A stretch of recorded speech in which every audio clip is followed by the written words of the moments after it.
àṣírí tí akọ̀wé àgbà ẹgbẹ́ òṣèlú All Progressives Congress APC àṣírí tí ó tú lórí ètò ìdìbò abẹ́lé tó lóyìnbó ń pè ní primary election àti ẹgbẹ́ òṣèlú APC tó wáyé káàkiri orílẹ̀-èdè Nàìjíríà ó mà ti di ariwo ńlá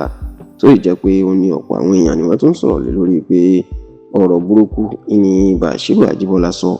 àti wípé ọ̀rọ̀ ọ̀hún kò yẹ kó jáde láti ẹnu ẹni tó jẹ́ odidi akọ̀wé àgbà National Secretary ti ẹgbẹ́ òṣèlú APC. Bí wọ́n bá ń sọ̀rọ̀ àwọn ipò òṣèlú, ẹni tí ó jẹ́ olórí ẹgbẹ́ òṣèlú ó ní ó máa ń jẹ́ alága, bẹ́ẹ̀ ló jẹ́ pé ipò akọ̀wé náà ó tún máa ń wà lára ipò tí ó lẹ́nu púpọ̀. Ṣá o, ní ìpínlẹ̀ Ọ̀ṣun àti ní gbogbo Nàìjíríà, ẹni tí ẹgbẹ́ òṣèlú APC tàbí ṣe akọ̀wé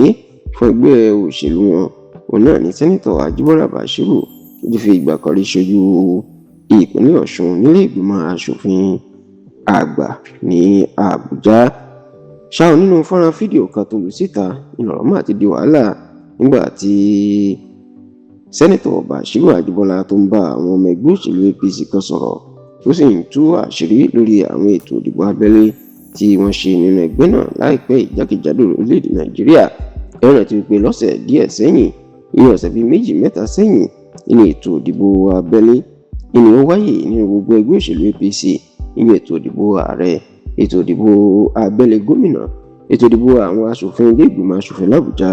àti ètò ìdìbò àwọn aṣòfin ní ìjọba ìpínlẹ̀. Bẹ́ẹ̀ ni ó jẹ́ pé níṣe òun ni Ajíbọ́lá Bashiru òun náà ló sọ̀rọ̀ lórí àwọn ètò ìdìbò abẹ́lé tí ó wáyé káàkiri ìpínlẹ̀ Ọ̀ṣun ní àìpẹ́ yìí.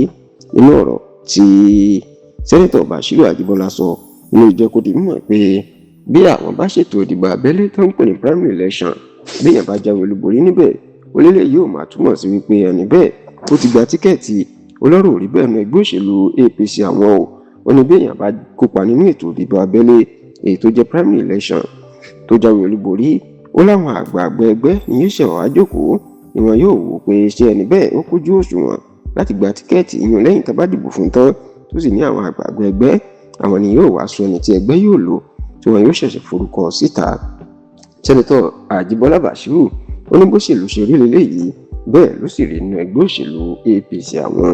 Ọ̀rọ̀ tí bàbá yìí sọ inú mà di wàhálà àti ariwo tó sì jẹ́ pé ọ̀pọ̀ àwọn èèyàn inú mà ń sọ̀rọ̀ sí Ajíbọ́lá Bashiru àti ẹgbẹ́ òṣèlú APC pé bí ẹni tó fẹ́nu kọ lọ̀rọ̀ náà àti pé kì í ṣe irú ọ̀rọ̀ tó yẹ kó máa jáde síta ní ọ̀rọ̀ yìí.